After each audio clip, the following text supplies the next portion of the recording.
Kalen Stonehorse's massive fist crashed through the saloon door, splintering wood as three armed men flew backward into the dusty street of Copper Ridge. Blood trickled from a gash above his left eye, but the 7-foot Apache warrior barely noticed as he stepped over the groaning bodies of the bounty hunters, who'd made the mistake of calling him a savage half-breed. "Next time you want my scalp, bring more men," he growled, his deep voice carrying the weight of thunder across mountains. Townspeople scattered like tumbleweeds, mothers pulling children behind wooden storefronts, shopkeepers slamming shutters. Kalen had grown accustomed to the fear his presence brought to these small frontier settlements.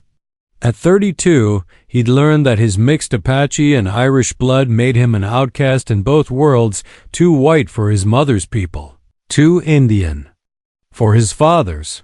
He turned toward his stallion when a soft voice cut through the chaos like a silver blade through darkness. "That was quite a show, warrior." Kalen spun around, his hand instinctively moving to the bone knife at his hip. Standing in the shadows of the general store was a woman unlike any he'd ever seen. She couldn't have been more than 25, with copper-red hair that caught the afternoon sun like flames, and green eyes that held no fear, only curiosity and something else he couldn't name.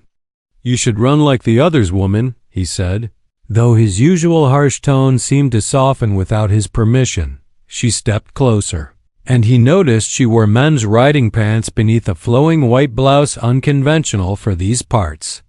A leather satchel hung across her shoulder, and her hands bore the calluses of someone accustomed to hard work. "I'm Solara Night Wind," she said, extending her hand as if he were any ordinary man. "And you're the one they call the giant Apache." Kalen stared at her outstretched palm, confused by the gesture.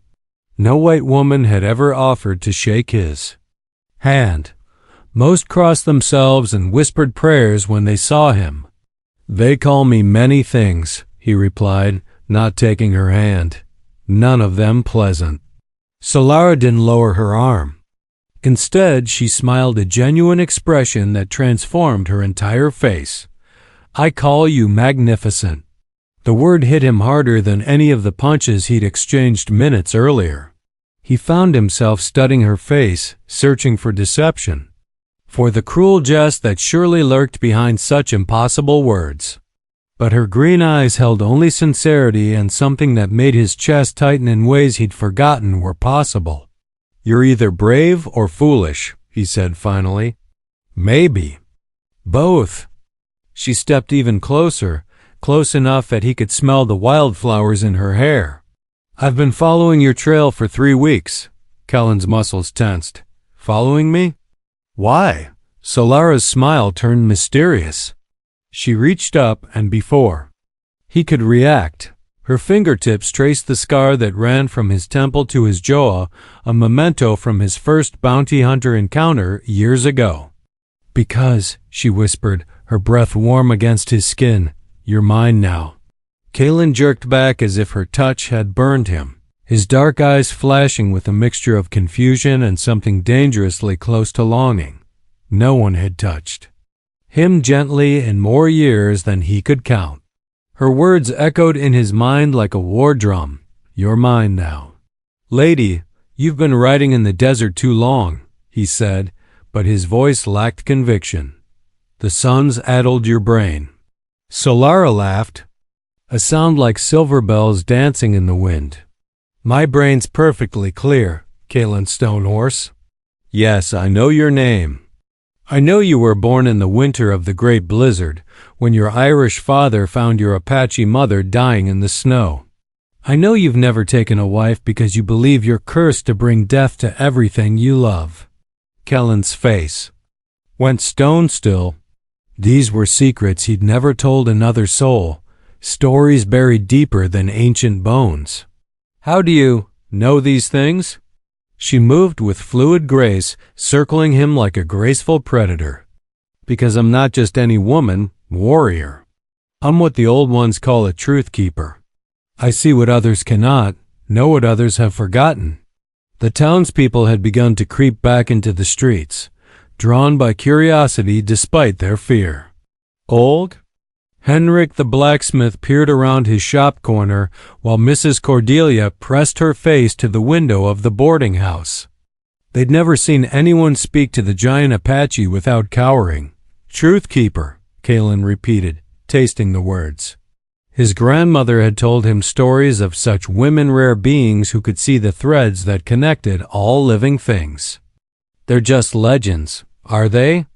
Solara's eyes seemed to shimmer with an inner light.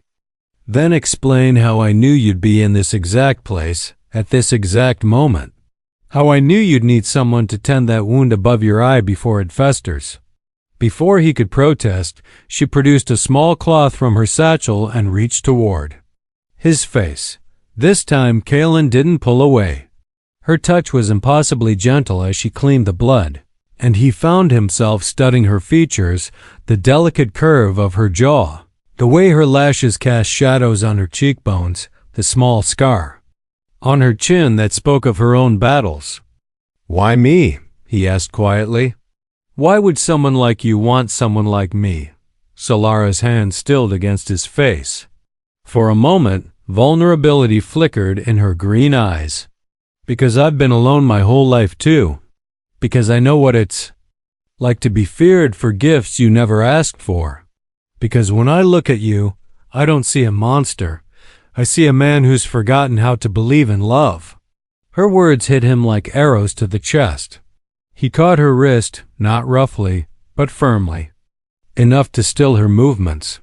His thumb traced across her pulse point, feeling the rapid flutter of her heartbeat. "Love is a luxury I can't afford," he said. "I've killed men, Solara Nightwind. Many men. My hands are stained with blood." "So are mine," she whispered, and he saw shadows flicker in her eyes, memories of her own dark moments. "The difference is I've learned that blood can wash away, but loneliness ... Loneliness kills the soul inch by inch." The truth of her words resonated through him like the deep notes of a ceremonial drum. Around them, the town continued to watch in fascinated silence, witnessing something none of them had ever seen. Their most feared resident being tended to like he was something precious rather than something to be destroyed. That night, Kalen found himself doing something he hadn't done in 15 years, sharing his campfire with another person. Solara sat across from him in the foothills outside Copper Ridge, the flames dancing between them like spirits of the old gods. She'd followed him without invitation, and he'd found himself powerless to send her away. "Tell me about the last woman you loved," she said, stirring the rabbit stew she'd somehow conjured from seemingly nothing. Kellen's jaw tightened. "I don't talk about the past."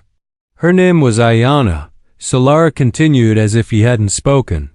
"She was Apache, 17 years old, beautiful as morning sunlight on canyon walls." His head snapped up, eyes blazing.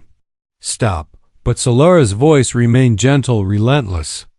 "You were going to marry her when you returned from your vision quest. But when you came back, the soldiers had been there. Captain Morrison's men, looking for you because you'd killed those 3 buffalo hunters who'd been poisoning the water."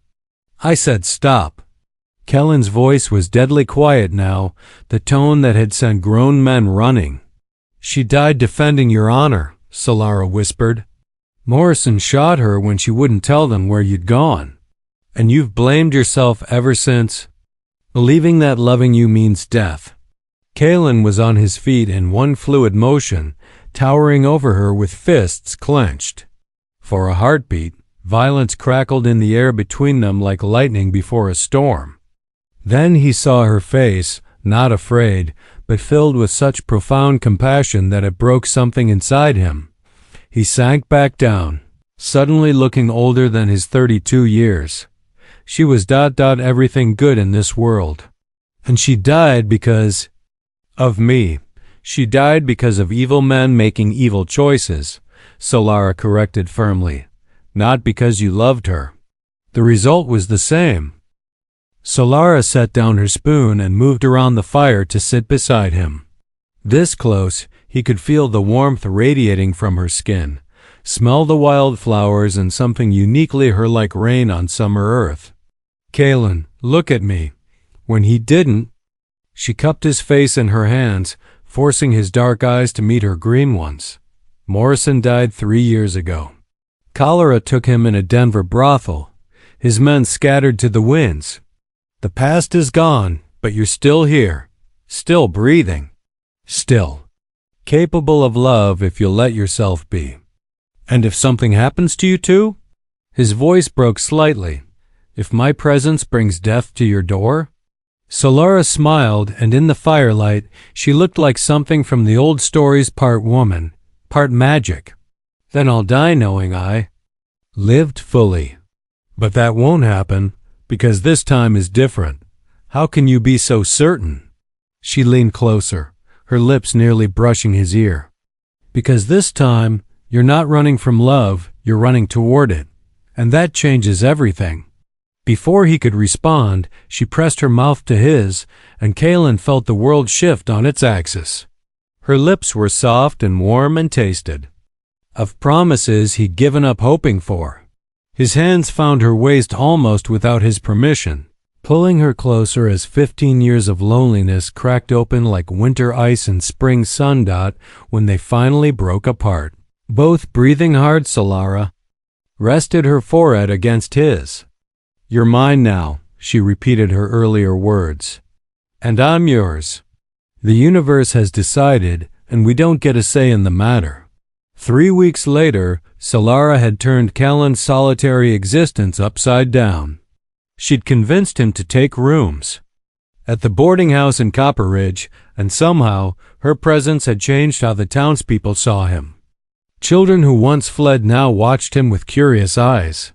Shopkeepers nodded respectfully. Even the sheriff tipped his hat when they passed on the street. "It's like you cast a spell on the whole town," Kalen said as they walked toward the church, where Reverend Colton had invited them for Sunday service, another impossibility that Solara had somehow made reality. "No spell," she replied, adjusting the blue dress she'd bought at Mrs. Holloway's shop. "People just needed to see you through different eyes. Love has a way of showing folks what was always there." But Kellen's contentment shattered when they reached the church steps and found Captain Bradley Reeves waiting for them. The young cavalry officer wore his dress uniform and a smile that didn't reach his cold blue eyes. Behind him stood 6 soldiers, their hands resting casually on their sidearms. "Mr. Stonehorse," Reeves said with mock politeness. "Miss Nightwind. What a pleasure to see you both." Kalen immediately positioned himself between Solara and the soldiers, his muscles coiling for action. "What do you want, Reeves?" "Justice," the captain replied smoothly. "There's a warrant for your arrest in connection with the deaths of those bounty hunters in Silver Mesa last month." "They drew first," Kalen growled. "It was self-defense." "So you say. But 3 white men are dead, and you're the only witness." Reeves' smile grew sharper. "Funny how that works out." Solara stepped forward, her chin raised defiantly. "Those men were murderers and thieves. They killed a family of settlers just outside Silver Mesa. Check the Denver papers if you don't believe." "Miss Nightwind, I suggest you step away from the savage before you." Reeves never finished the sentence. Solara's hand cracked across his face with the sound of a whip, leaving a red handprint on his cheek. "Call him that again," she said quietly, "and I'll show you what a savage really looks like." The soldiers tensed, hands moving to their guns, but Reeves held up a restraining hand. His eyes had gone flat and dangerous. "Miss Nightwind, you're obviously under this man's influence. Perhaps some time away from him would help you see reason." He gestured to his men. "Arrest them both. Disturbing the peace, resisting arrest. Assaulting an officer. No." Kellen's voice carried the finality of death. "You want me, take me. But the woman stays free." "I'm afraid it doesn't work that way, Breed." What happened next unfolded in heartbeats. Reeves drew his pistol, aiming. Not at Kalen, but at Solara. Kalen moved with the fluid speed of a striking snake, his body intercepting the bullet meant for her. The .45 slug punched through his shoulder, spinning him around, but he kept moving, his massive hands closing around Reeves' throat. Kalen. No. Solara's scream cut through his rage. Don't become what they say you are. For a frozen moment, Kalen held the captain's life in his hands. Reeves' face was turning purple, his eyes bulging with terror. The other soldiers had drawn their weapons but couldn't shoot without hitting their commander. Slowly, Kalen released his grip. Reeves collapsed, gasping and clutching his throat. You're right, Kalen said to Solara, blood streaming down his arm. I won't become their monster, but his mercy was a mistake. As soon as Reeves could breathe, he snarled an order. Kill them both. The church bells began tolling as gunshots erupted in Copper Ridge's main street.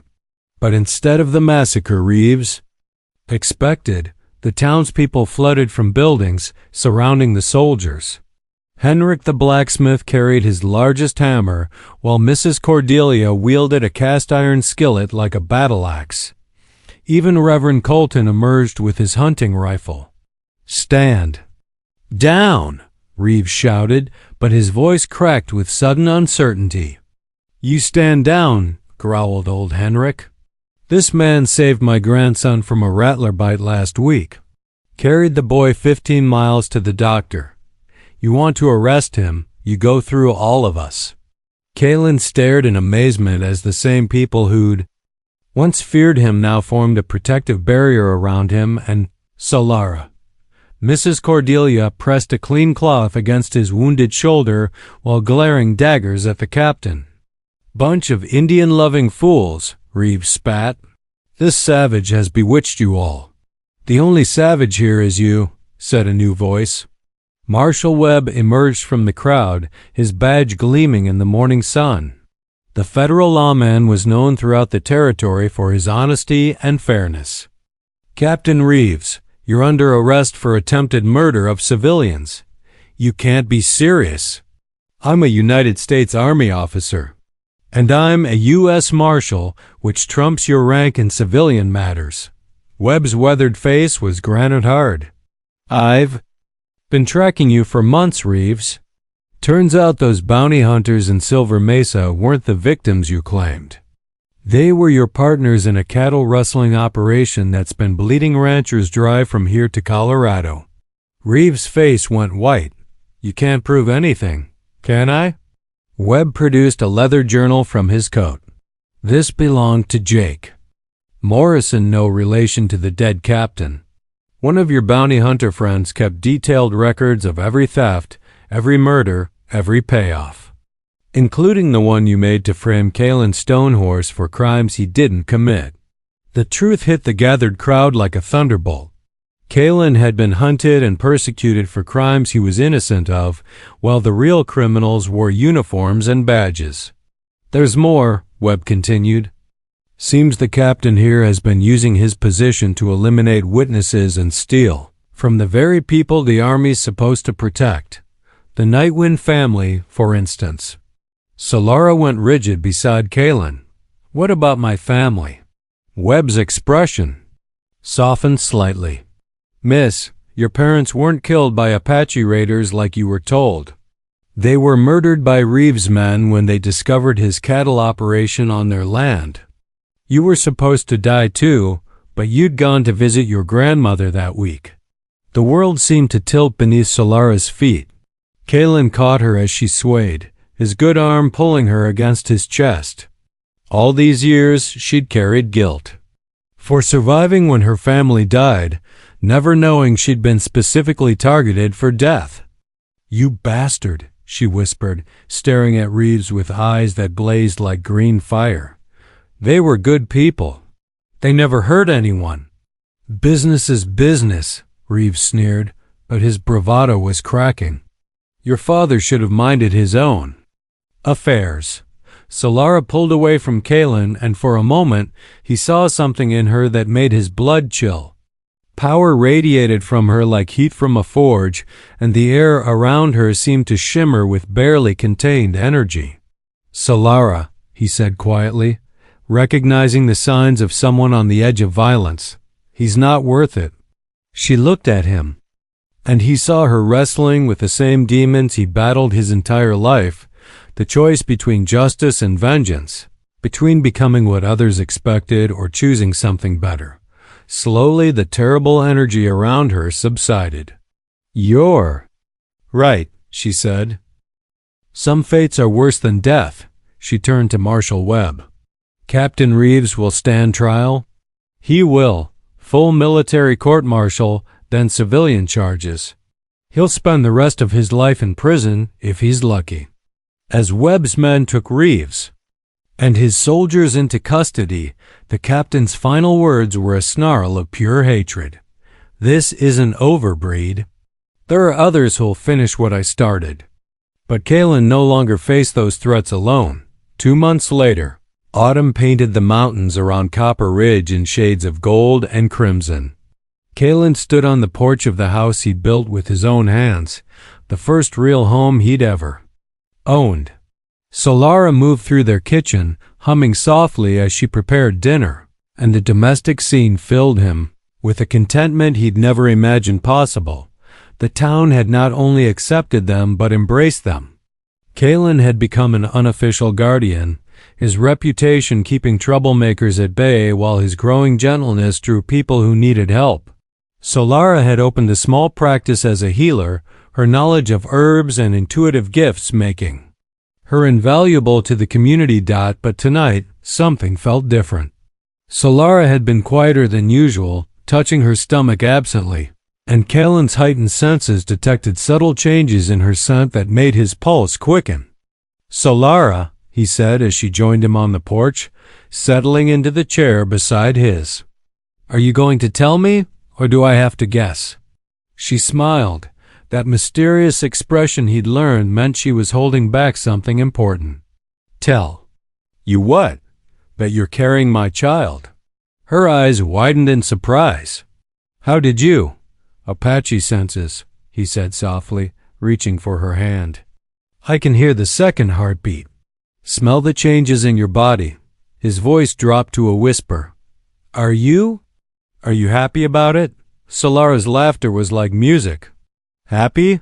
Kalen Stonehorse, I've never been happier about anything in my life." Then her expression grew serious. "But I know what you're thinking. The old fears." He was quiet for a long moment, staring out at the mountains where his ancestors had once roamed free. "I swore I'd never bring a child into this world. Never. Risk having someone I love face the hatred I've faced. And?" Kalen turned to look at her, this miraculous woman who changed everything simply by seeing him as he truly was. "And then I remember that this child will be born into a different world than I was. A world where the giant Apache isn't just tolerated but loved. Where people judge by character instead of blood." Solara placed his hand on her still flat stomach. "This baby will know both sides of their heritage. Apache wisdom and Irish stubbornness. Your strength and my intuition. They'll never have to choose between worlds because they'll belong to both. What if the old enemies come back? What if—" She silenced him with a kiss that tasted of promises. "And forever. Then they'll face not just you, but all of us. This town, this community we've built. Our child won't grow up alone and hunted. They'll grow up surrounded by people who love them." As if summoned by their conversation, Henrik appeared. At the end of their walkway, followed by Mrs. Cordelia, Reverend Colton, and a dozen other townspeople. They carried covered dishes and bottles of celebration, their faces bright with joy. "Word travels fast in a small town," Henrik called out with a grin. "Congratulations, you two. We've come to celebrate the newest member of our family, Mrs." Cordelia added, and Kalen felt his throat tighten at the word family. The evening dissolved into laughter and storytelling around their dinner table. Kaylin watched as Solara glowed with happiness, surrounded by people who'd become their chosen family. Children played on their floor while adults shared dreams for the future, and for the first time in his life, he felt like he truly belonged. Somewhere, later, as they lay in bed with moonlight streaming through their windows, Solara curled against his side, her head on his chest. "Kaylin, Mum, do you remember what I said that first day in town, about you being mine?" His arm tightened around her. "I remember everything about that day. I was wrong," she whispered. "We're not each other's possessions. We're each other's choice. Every day, we choose this. Choose us. Choose love over fear." Kaylin pressed his lips to her hair, breathing in her scent. "Then I choose you, Solara Stonehorse. Today, tomorrow, and for every day the spirits grant us. And I choose you, my magnificent warrior, forever and always." 5 years later, the sound of children's laughter filled the air around the Stonehorse homestead. 4-year-old Sequoia, with her father's dark hair and her mother's green eyes, chased fireflies in the twilight while her infant brother, Reaver, slept peacefully in Solara's arms. The boy had inherited Kellen's size already large for his age, but his grandmother's, Apache features and his mother's gentle temperament. Kaylin watched his family from their porch, marveling at how completely his life had transformed. Giant Apache, who'd once been the most feared man in the territory, now spent his days teaching his daughter to ride, helping neighbors with their farms, and serving as the unofficial peacekeeper for 3 counties. His reputation had evolved from terrifying to legendary stories of his fairness and protection spreading far and wide. "Papa, tell the firefly story," Sequoia called, running toward him with grass stains on her dress and wildflowers in her hair. "Which firefly story?" he asked, scooping her onto his lap. "The one about Mama's magic." Solara laughed from her chair, shifting River to her shoulder. "Your daughter thinks I'm responsible for every bit of light in the world, aren't you?" Kaylin asked seriously, making Sequoia giggle. But their peaceful evening was interrupted by the sound of approaching horses. A cavalry patrol emerged from the tree line, led by a young lieutenant who looked barely old enough to shave. Kaylin tensed automatically, old instincts never fully fading, but Solara's calm presence kept him steady. "Mr. Stonehorse?" the lieutenant called, dismounting respectfully. "I'm Lieutenant Morrison, no relation to the dead captain. I have a message from Fort Collins." Kaylin rose, setting Sequoia down gently. "What kind of message?" Morrison produced an official-looking document. "Sir, the territorial governor has asked me to deliver this personally. It's quite unprecedented." Solara joined them, curiosity replacing concern. "What does it say?" "It's an official commission," Morrison explained, his voice filled with awe. "The governor is appointing Mr. Stonehorse as the first Native American federal marshal in territorial history. Full authority across Colorado, New Mexico, and Arizona territories." Kaylin stared at the document as if it might explode. "There has to be some mistake." "No mistake, sir. Your reputation for fairness and justice has reached all the way to Washington. The territorial legislature voted unanimously to approve the appointment. They're calling it the Copper Ridge Miracle, how you've brought peace to a region that's been plagued by violence for decades." Solara's eyes sparkled with pride and unshed tears. "They're asking you to do for the whole territory what you've done here." I can't read," Kaylin admitted quietly, a flush of shame coloring his cheeks. It was the one secret he'd never shared with anyone. "I can," Solara said softly, taking the commission from his hands.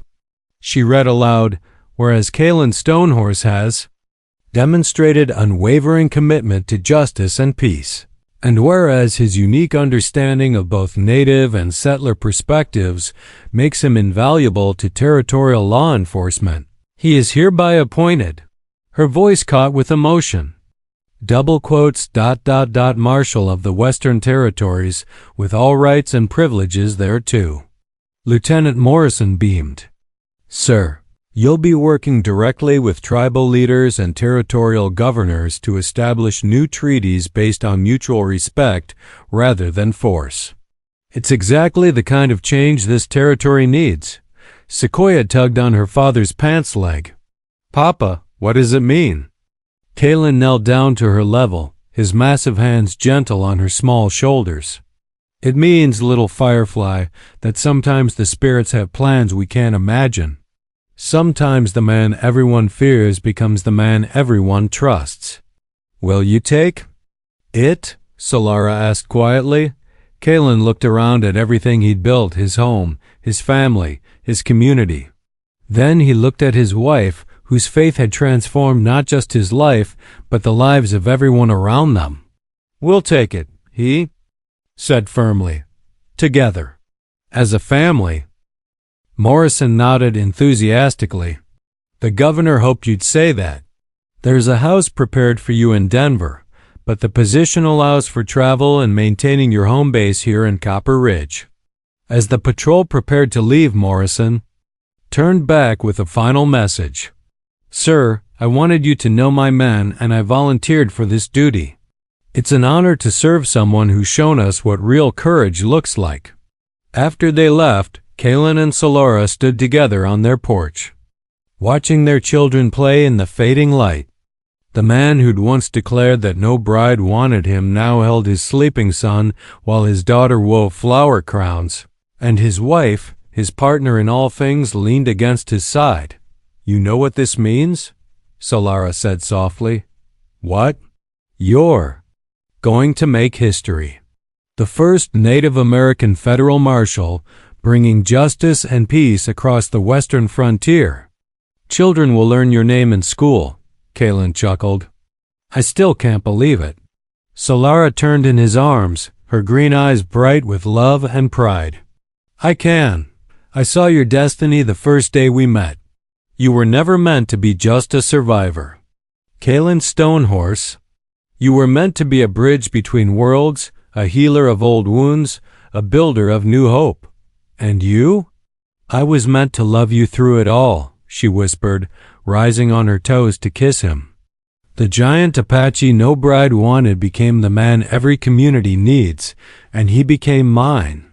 As the stars emerged overhead, Kalen pulled his family close, finally understanding what Solara had known all along, that love wasn't just about finding someone to hold on to in the darkness, but about becoming someone worthy of the light they brought into your world. The giant Apache had found his home at last.